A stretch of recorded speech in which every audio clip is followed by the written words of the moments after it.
Okay, to start your small bag, you're going to need your 3 pattern pieces and have them cut out. Please note the notches on this, you do not have to cut them out. Most patterns do not show them as sticking out. You could just cut straight. You just have to remember when you get to them to cut them out. I cut them out to help me remember. You're going to need all 3 of your pattern pieces. And then you're going to need your 2 fat quarters. You should take your fat quarters to the ironing board and iron out the wrinkles. And then you're going to fold them in half. If you have a pattern like this one where you want the people to be standing right side up, please make sure you fold them in half, the fabric in half, so they're right side up on both sides of the fabric. If your fabric actually shows the selvage on the edge and you can see it, you want the selvages touching. If you cannot tell which is the selvage, what you can do is you hold your fingers about an inch apart and you pull it. And it will make a noise. And then you'll turn this way to the other side and you'll pull it again. And the direction that has the higher pitch is your warp threads. And your warp threads are parallel to your selvage. So this edge would be the selvage if the selvage was still on this fabric. But it is pre-cut, so the selvage isn't there. I just need to know that this is my selvage edge. Okay, your pattern pieces say that you need to cut 2 for the outside and 2 for the inside. 2 for the outside, 2 for the inside. And then cut 2 of either outer or inner, or both. You're going to end up needing 2 of these.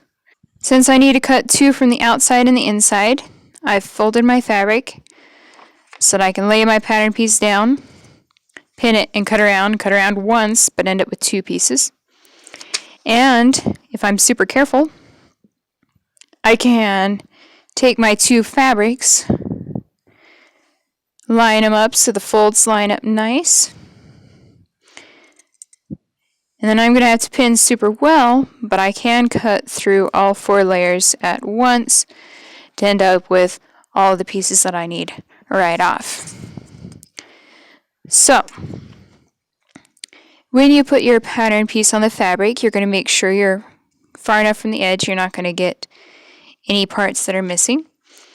But it's always a good idea to be kind of close to the edge so that you can save fabric, so if you wanted to make something else later, you could.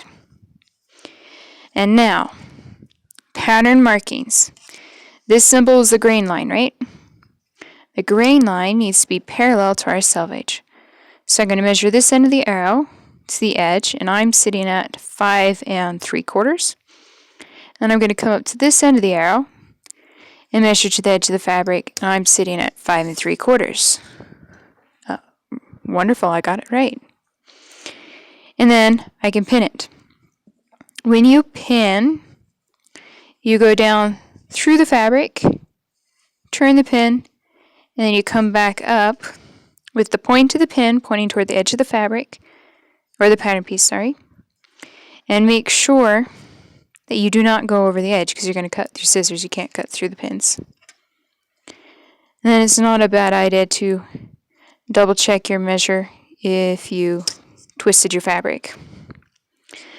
The general rule of thumb when pinning is you want your pins to be about a hand's width apart. So I got one in that corner. I'm going to come to this corner. And I've gone down through all the layers, back up, and I'm not off the edge. I'm going to add one to each of these corners just to make sure they're nice and secure.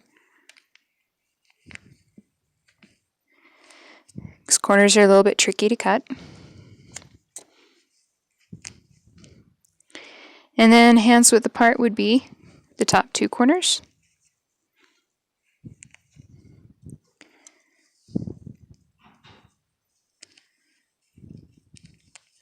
There we go. And then for good measure, I'm going to stick one right in the center here, pointed toward my notch. A trick that you could use if you'd like to remember to cut there is you could stick your pin so it sticks out past onto the fabric. Because as I'm cutting along, I'm going to go, oh no, I can't cut through that metal. So I can cut my notch and move on. That is up to you. So I got one piece pinned, and now I need to do my other ones. Let's do the handles. It says right here, this is the pattern symbol, place on fold. It needs to be on the fold. So I put this on the fold. I'm going to get one complete piece of my fabric. I need two. So I'm going to have to put it here, pin it, cut it, and then move it, pin it, and cut it again if I want the same for both of my straps. So I'm going to place it directly on the fold there, making sure it's not sticking over and not farther in. And then I'm going to pin the corners.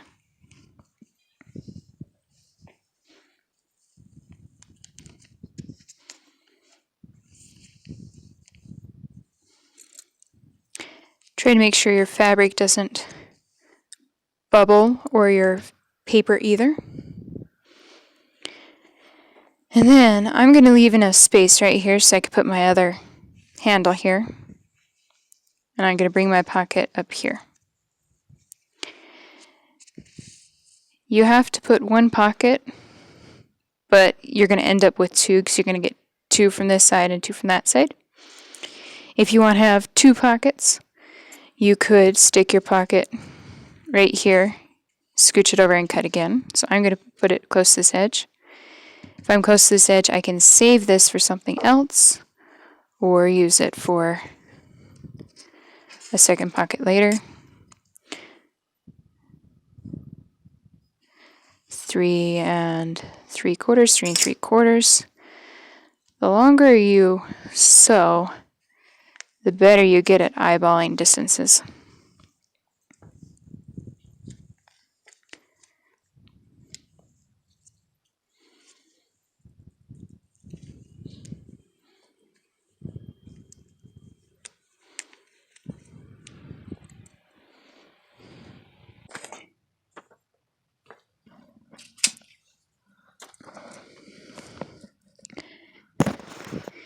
Okay, so you're going to need to cut two handles.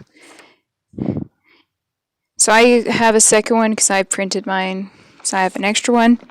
You could just cut this, remove the pins, and put another one here, but I'm just going to pin it all at once. And it's optional to have a second pocket on your bag, so I'm going to cut out another one. Since this is a straight line on both of these, I can actually line my fabric or my papers right next to each other and cut once and not have to cut twice.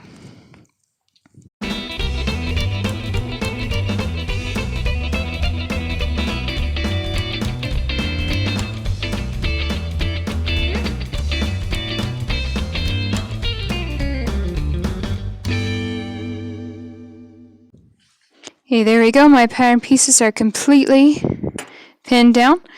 In class, I would require you to come and show this with me to pass off your ability to put the pattern markings correct, but since you are at home, I am going to have to just trust you guys that you did this accurately, and now you can cut.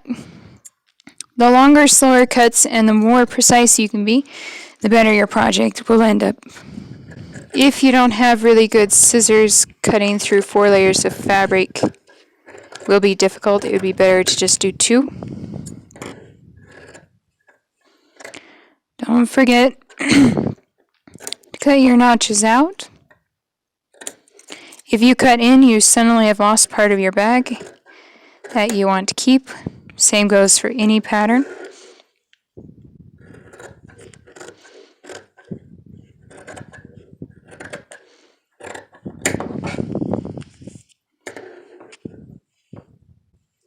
When cutting close things like this, it's not the best idea to do this because if I accidentally whoosh, I'd cut part of it. It's best to just use the tips so that you don't cut off too much.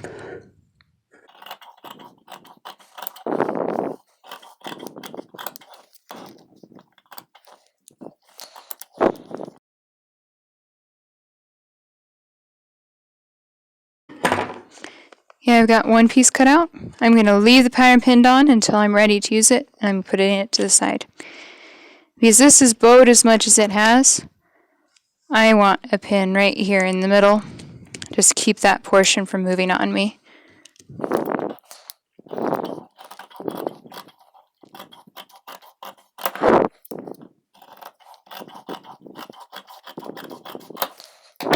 Okay, the pattern symbol says place on fold. If I cut here, there's suddenly no longer a fold, right?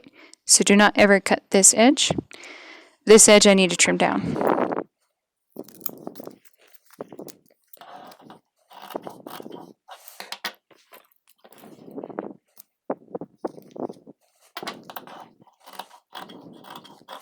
See how I'm cutting with the fabric on the table? I've lifted it up enough that I can get the scissors under, but I'm not actually cutting it up in the air.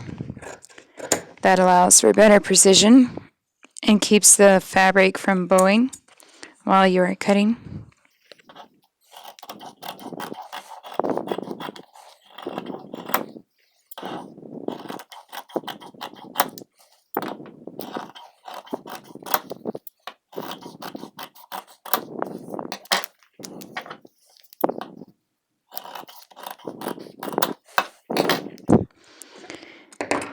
Okay, all of this scrap stuff is too small to use. It should be thrown away. These small little bits here are actually big enough that you can use it to test sew. If you wanted to try testing sewing something to make sure your machine is playing nice, you can use these. But these scraps are getting too small, they'll get sucked into the machine. So make sure those get thrown away.